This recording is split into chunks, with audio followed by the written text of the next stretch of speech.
History کیا ہے؟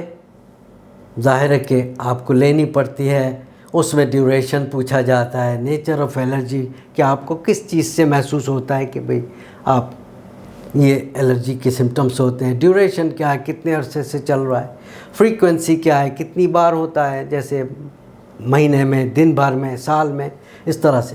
Seasonal ہیں چینجز، یعنی وہ کچھ مخصوص 2-3 مہینوں کے لیے ہوتی ہے الرجی یا پورا سال رہتی ہے۔ اور اس کے علاوہ انوائرمنٹل ایکسپوجر کیا ہے مریض کا، یعنی وہ کس قسم کے ماحول میں رہتا ہے، اس کو بھی ہم کاؤنٹ کرتے ہیں الرجی ہسٹری میں۔ آکوپیشن کیا ہے، وہ ڈاکٹر ہے، مریض ہے تو فارماسیوٹیکل ورکر ہے یا ووڈ ورکر ہے یا کہاں کام کرتا ہے، یہ بھی بہت اہم ہے۔ فیملی ہسٹری بہت اہم ہے کیونکہ اکثر فیملی میں الرجی رن کرتی ہے، اور کوموربیڈیٹیز جیسے ایسما، دمہ وغیرہ کی ہسٹری ہو تو پھر یہ ہماری ہسٹری میں مددگار ہوتے ہیں اس کے لیے۔ سائنس کیا ہے؟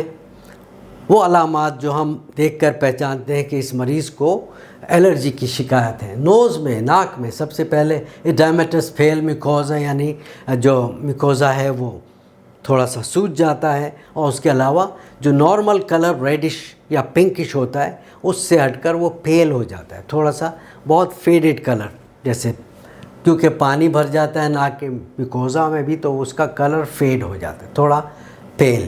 ایکسیسو میوکس موجود ہو ناک کے اندر۔ الرجک سیلیوٹ، وہ میں ابھی آپ کو تصویر دکھاؤں گا کیا ہوتا ہے۔ باگی انفیٹیبنٹس، جو انفیٹیبنٹس ہیں وہ بھی سوج جاتے ہیں۔ اور science of allergy in ears, pharynx, larynx, جو اگر اس کے الرجی کی نوز کے ساتھ دوسری جگہ کی علامات بھی موجود ہوں تو ہم وہ بھی دیکھتے ہیں۔ یہ ہے وہ الرجک سیلیوٹ۔ اکثر بچوں سے ہی جو الرجی شروع ہوتی ہے تو وہ عادی ہوتے ہیں ناک کو صاف کرنے کے، وہ یوں ناک کو رگڑ کے اوپر کی طرف یوں کر رہے ہوتے ہیں، یوں، تو وہاں سے کیا ہوتا ہے کہ یہ مستقل ایک کریز پیدا ہو جاتی ہے ان کی ناک میں، اس کی اوپر کی سطح پر، سامنے کے حصے میں۔ تو یہ ایکشن جو کہلاتا ہے یہ الرجک سیلیوٹ۔ اگر ہم ایسی یہاں ایک نشان دیکھتے ہیں ناک کے اوپر اور الرجی کے سمٹمز ہوتے ہیں تو ہم کہتے ہیں اس کو الرجک سیلیوٹ بھی موجود ہے۔ دوسرے سمٹمز سائنس کیا ہیں، دوسری علامات کیا ہیں؟ اوٹولوجیکل، یعنی کان سے متعلق۔ اوٹائٹس میڈیا ہو کسی کو ساتھ میں موجود، یعنی کان کا پردہ اندر کی طرف کھنچ جائے، اسٹیشن بلاکیج ظاہر ہوتا ہے۔ اس کے علاوہ اوکولر سمٹمز میں ایڈیما آف آئیلٹس، پپوٹے وغیرہ، پلکیں، یہ سب سوج جاتی ہیں، اور الرجک شائنرز وغیرہ یہ ظاہر ہوتے ہیں۔ کوبلسٹون کنجکٹائیوا، یہ کنجکٹائیوا کی ایک خاص علامت ہے، اور کنجسشن ہے۔ اس کے علاوہ فیرنجیل سائنس میں فیرنجائٹس موجود ہو یا ایڈینوائڈ موجود ہوں ہائپرپلیزیا کے ساتھ، یا prolong mouth breathing in children, یہ ہمیں ظاہر کرتا ہے کہ اس کو کچھ نہ کچھ نیزل آبسٹرکشن رہتی ہے جس کی وجہ سے ہو۔ لارنجیل سمٹمز میں ہورسنس، یعنی آواز بیٹھ جائے، یا ووکل کارڈز جو ہیں وہ کچھ سوجی ہوئی نظر آئے، تو یہ علامات اس نیزل الرجی کی علامات کے علاوہ ہیں۔ کیا انویسٹیگیشنز ہونی چاہیے الرجی کے مریض کی؟ بلڈ سی پی سب سے پہلے وہ کیا ظاہر کرے گا؟ کوئی خاص علامت تو اس میں نہیں ہوتی سوائے ایزنوفیلیا کے، ایزنوفل کاؤنٹ بڑھ جاتا ہے، بلڈ کاؤنٹ بلڈ سی پی میں۔ نیزل اسمیئر ایک اسپیشل ٹیسٹ ہے۔ اگر نیزل سیکریشنز کا ایک اسمیئر بنا کے سلائڈ پر مائکروسکوپ میں دیکھا جاتا ہے تو اس میں کیا ظاہر ہوتا ہے؟ اس ایزنوفل کاؤنٹ بڑھا ہوا نظر آتا ہے سلائڈس میں۔ اسکن الرجی ٹیسٹ خاص ٹیسٹ ہیں جو ظاہر کرتے ہیں کہ کسی مخصوص مریض کو کس چیز سے الرجی ہے۔ اس میں مخصوص سولوشنز جو ہیں وہ استعمال ہوتے ہیں، جیسے ایگ، ملک، پالنس، ہاؤس ڈسٹ مائٹ، مخصوص سولوشنز ہیں جو کہ جلد پر لگا کر اور پھر اس میں پرک کی جاتی ہے تھوڑی تھوڑی سی، اور آدھا گھنٹہ چھوڑ کر پھر اس کو ریڈ کیا جاتا ہے ریئیکشنز کو، تو ہم دیکھتے ہیں کہ کسی مخصوص سولوشن کے گرد کوئی ویل موجود ہو، سوجن موجود ہو، ایچنگ ہو رہی ہو وہاں، تو ظاہر کرتا ہے کہ یہ اس سولوشن سے الرجی ہے۔ ٹھیک ہے، پیچ ٹیسٹ بھی وہی ہے اسی طرح کا کہ وہ اسکن الرجنز جو ہیں ان کے پیچز بنا لیے ہیں، وہ چپکا دیتے ہیں جلد پر، اور اس کو آدھا گھنٹے بعد ہٹا کے پیچ کو پھر دیکھا جاتا ہے کہ اس کے گرد کوئی ریئیکشن. ریڈیو الرجوسوربنٹ ٹیسٹ جس کو راسٹ کہتے ہیں اور PRIST پلازما ریڈیو امیونوسوربنٹ ٹیسٹ یہ پرائسڈ ہے. یہ دونوں ٹیسٹ اسپیسیفک امیونوگلوبولنس کو دیکھنے کے لیے ہیں بلڈ میں، جو کہ بدقسمتی سے پاکستان میں یہ ٹیسٹ اویلیبل نہیں ہے. یہ خاص الرجنس کو ظاہر کرتے ہیں کہ یہ اس کے خلاف خاص اسپیسیفک اینٹی باڈیز جسم میں موجود ہوتی ہیں، جو کہ راسٹ اور پرائسٹ کے ذریعے ہم پتہ لگا لیتے ہیں. اس کے علاوہ ایکس ریز سائنسز کے کیا ظاہر کرتے ہیں کہ اگر یہ الرجی بڑھ کر میگزیلری سائنس کو انوالو کر چکی ہے تو میگزیلری سائنس میں بھی میکوزا میں ایڈیما، سوجن اور سیکریشنز موجود ہوں گی. اس کے علاوہ یہ دوسرے آکسیپیٹومینٹل لیٹرل ویوز وغیرہ، فرنٹل سائنس وغیرہ دوسرے سائنسز کو دیکھنے کے لیے بھی ہوتے ہیں. یہ ابھی میں اسکن پرک ٹیسٹ کی بات کر رہا تھا. الرجنس جو ہیں سولوشن اس طرح سے اسکن پہ رکھ کر اس میں اسکریچز کر دیے جاتے ہیں اور پھر ان کے نام لکھ دیے جاتے ہیں جو الرجن ہم نے وہاں استعمال کیا تھا. وہ جیسے ہاؤس ڈسٹ، یہاں ہاؤس ڈسٹ مائٹ، یہاں پہ کوئی فیدرز، یہ اس طرح سے وہ، اور پھر آدھے گھنٹے اس کو چھوڑ کے اسکن کو ریڈ کیا جاتا ہے اور کہیں سوجن آ گئی ہو کسی جگہ تو وہ ظاہر کرتا ہے کہ اس چیز سے یہ الرجی ہے. یہ ایک اور طریقہ ہے اسکن الرجی ٹیسٹ کرنے کا، انٹراڈرمل ٹیسٹ. اس میں سرنج کے ذریعے بہت ہی مائنیوٹ اماؤنٹ، ڈائلیوٹیڈ اماؤنٹ جو ہے وہ اسکن میں انجیکٹ کرتے ہیں انٹراڈرمل، اور پھر وہیں پہ اس کو سرکل کر دیتے ہیں بال پین سے، اور آدھے گھنٹے بعد ریڈ کرتے ہیں کہ کوئی ویل، فلیئر اور ایچنگ وغیرہ اس جگہ پہ ہو رہی ہے تو ہم کہتے ہیں کہ یہ اس چیز سے لگ رہا ہے الرجی ہے. اب ڈفرینشیل ڈائگنوسس میں بہت ساری چیزیں ہیں جس میں ہم دیکھ سکتے ہیں کہ یہ تو نہیں ہے، یہ تو نہیں ہے، یہ تو نہیں ہے. اس میں یہ سب نام ہیں. نان الرجک رائنائٹس بھی ہو سکتا ہے کسی کو، جیسے ویزو موٹر رائنائٹس ہوتا ہے ایسے بھی ہو سکتا ہے، اور انفیکشس بھی ہو سکتا ہے، کسی بیکٹیریا کی وجہ سے الرجی ہو رہی ہے اور وہ انفیکشن کے سمٹمز ظاہر کرتے ہیں. سیپٹل ڈیویشنس وغیرہ، ہائپرٹروفی، وہ نیزل آبسٹرکشن کرتے ہیں تو ہمیں وہ بھی ایکسکلوڈ کرنا ہوتا ہے کہ یہ نیزل آبسٹرکشن الرجی سے ہو رہی ہے یا سیپٹل ڈیویشن یا کسی اور میکینیکل آبسٹرکشن کی وجہ سے جو کہ ناک کے اندر موجود ہو. یہ کچھ بیماریاں ہوتی ہیں، کچھ ٹیومرز ہوتے ہیں، بعض اوقات وہ ناک کو بند کر رہے ہوتے ہیں اور ہم سمجھتے ہیں کہ یہ شاید الرجی کی وجہ سے، لیکن یہ چیزیں بھی بعض اوقات نیزل سمٹمز کرتی ہیں. ٹریٹمنٹ کیا ہے؟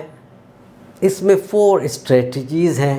جیسے سب سے پہلے جو چیز ہمیں کرنی چاہیے وہ تو اگر ممکن ہے تو اوائیڈنس آف الرجن ہے. جیسے کسی کو فرض کریں کہ جانور پال رکھے ہیں اور گھر میں گھستے ہی اس کو چھینکوں کا حملہ ہوتا ہے، الرجی کے سمٹمز ہونے لگتے ہیں، تو ہم کیا کہتے ہیں کہ بھئی لگتا ہے آپ کو کہ ان جانوروں سے الرجی ہے، ان کے فر سے الرجی ہے، تو ان سے پہلی فرصت میں چھٹکارا پا لیں. تو اس کو کہتے ہیں اوائیڈنس آف الرجنس، یعنی جس چیز سے آپ کو شبہ ہے کہ الرجی ہے اس سے بچیں. تو یہ سب سے بہتر علاج ہے. اکثر لوگ طوطے، مینا، یہ وہ پال لیتے ہیں، پرندے پال لیتے ہیں اور ان کے فیدرز سے الرجی ہوتی ہے. گھر میں گھستے ہی سمٹمز ہوتے ہیں، گھر کے باہر جاتے ہیں سمٹمز غائب. تو ہم کہتے ہیں کہ بھئی آپ یہ کر کے دیکھیں کہ ان پرندوں سے بھی چھٹکارا پا لیں. اور اس کے علاوہ اگر یہ اس کو کہتے ہیں اوائیڈنس آف الرجنس. تو یہ کہیں ممکن ہے، کہیں نہیں ہے. اب جیسے ہاؤس ڈسٹ ہے، گرد و غبار ہے، مٹی ہے، اس سے چھٹکارا پانا ممکن نہیں ہے کیونکہ یہ پوری دنیا میں ہوتی ہے ہاؤس ڈسٹ اور ہاؤس ڈسٹ مائٹ. اس سے چھٹکارا تو نہیں پا سکتے، البتہ یہ ہے کہ ہم کم ضرور کر سکتے ہیں. اور کم کیسے کر سکتے ہیں؟ اب اوائیڈنس کے بجائے ہم تھوڑا سا ریڈکشن آف ڈسٹ، یہ وہ الرجنس، اور اس کے لیے یہ ہوورنگ ہے، ویکیوم کلیننگ ہے اور ڈسٹنگ ہے بار بار گھر کے اندر، اور واشنگ ہے.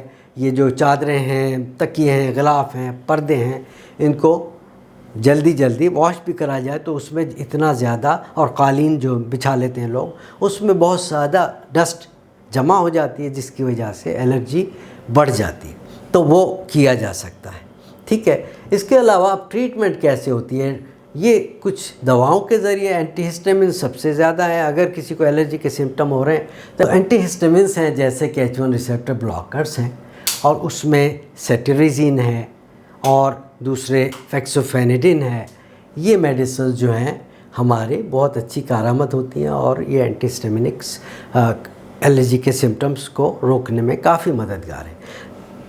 نیزل ڈیکنجسٹنٹ جیسے کہ زائلومیٹازولین وہ ہم ناک میں کبھی کبھی جب زیادہ سوجن ہو, ناک بند ہو تو بھی استعمال کی جاتی ہے, مگر بہت مختصر مدت کے لیے, 2-4 دن, ہفتہ بس. کورٹیکوسٹیرائڈز جو ہیں وہ اینٹی انفلیمیٹری میڈیسن کا کام کرتی ہیں اور وہ بھی بہت کارآمد ہیں الرجی کے سمٹمز میں. ان کو ہم نیزل پریپریشنز بھی استعمال کرتے ہیں, اور اس کے علاوہ اورل بھی بعض اوقات جب سمٹمز بہت زیادہ شدید ہوں تو وہ دی جاتے ہیں کورٹیکوسٹیرائڈز. ماسٹ سیل اسٹیبلائزرز بھی ڈی گرینولیشن کو روکتے ہیں, اور اس کی وجہ سے جو الرجک میڈیٹرز ہیں وہ ریلیز نہیں ہوتے, تو اس میں کافی مددگار ہے. امیونوتھراپی ایک طریقہ ہے علاج کا جس میں بہت ہی لو ڈوز میڈیسن جس سے الرجی ہوتی ہے وہ بہت ہی لو ڈوز انجیکشنز ویکلی بیسس پہ دیے جاتے ہیں تاکہ کسی کو اینٹی باڈیز اتنی پیدا ہو جائیں جسم میں کہ اس الرجی کے خلاف اس میں مدافعت پیدا ہو جائے, ریزسٹنس پیدا ہو جائے, تو وہ امیونوتھراپی کہلاتی ہے. اس کے علاوہ سرجریز کبھی کبھی الرجک رائنائٹس میں کی جاتی ہیں, خاص الرجی کے لیے نہیں, لیکن وہ اس میں جیسے نیزل آبسٹرکشن وغیرہ, ناک بند رہتی ہے, اس میں اگر ناک کی ہڈی بھی ٹیڑھی ہے تو کبھی ناک کی ہڈی کا آپریشن کر دینے سے سمٹمز میں بہتری آ جاتی ہے. اب الرجی کے سمٹمز اور ٹریٹمنٹ کے بعد اب یہ کہ کمپلیکیشنز بھی کبھی کبھی الرجک رائنائٹس کی ہوتی ہیں. اس میں یہ ہوتا ہے کہ اگر کسی کو بہت عرصے سے الرجی رہی ہے اور ابھی بھی سمٹمز ہو رہے ہیں تو کسی کو نیزل پالپس اس کی وجہ سے پیدا ہو جاتے ہیں. اور نیزل پالپس کیا ہیں؟ وہ بدگوشت جو بڑھ جاتا ہے ناک کے اندر اور انگور کے گچھوں کی طرح سے لٹک جاتا ہے, اس کو ہم نیزل پالپس کہتے ہیں. اس کے علاوہ کسی کو کیونکہ ناک کے مسائل ہر وقت ہی الرجی کے رہتے ہیں تو سائنوسائٹس بھی بار بار ہونے لگتا ہے, اوٹائٹس میڈیا یعنی کان کا انفیکشن بھی ہونے لگتا ہے. پیلیٹل ابنارمیلٹیز جب منہ کھول کے مریض سانس لیتے ہیں, ناک رہتی ہی بند ہے تو اس کی وجہ سے جو تالو ہے وہ بھی اوپر کی طرف اٹھ جاتا ہے. اور سلیپ ایپنیا, نیند اچھی طرح سے نہیں آتی, بار بار نیند جو ہے خراب ہوتی ہے, نیند بعض اوقات سانس رک جاتا ہے نیند کے دوران, کیونکہ مریض عادی ہوتے ہیں ناک سے سانس لینے کے. جب ناک بند ہوتی ہے تو ان کے ایک دم سے سانس ایک دم سے نیند کے دوران رک جاتا ہے, اس کو سلیپ ایپنیا کہتے ہیں, اور اس کی وجہ سے بھی بہت بڑے مسائل ہوتے ہیں. ڈینٹل پرابلمس بھی اسی لیے کہ منہ کھول کے لوگ سانس لیتے ہیں تو ان کے دانت بھی صحیح ایک قطار میں اکثر نہیں نکلے ہوتے, آگے پیچھے یا اوپر نیچے اس طرح سے. اور برانکیل ایسما, یہ بہت سے مریضوں کو الرجی رائنائٹس کے ساتھ ساتھ ایسما بھی ہو رہا ہوتا ہے. بہت شکریہ آپ کا. اب آپ اس ویڈیو کو لائک کیجئے, شیئر کیجئے اور سبسکرائب بھی کیجئے. بہت شکریہ.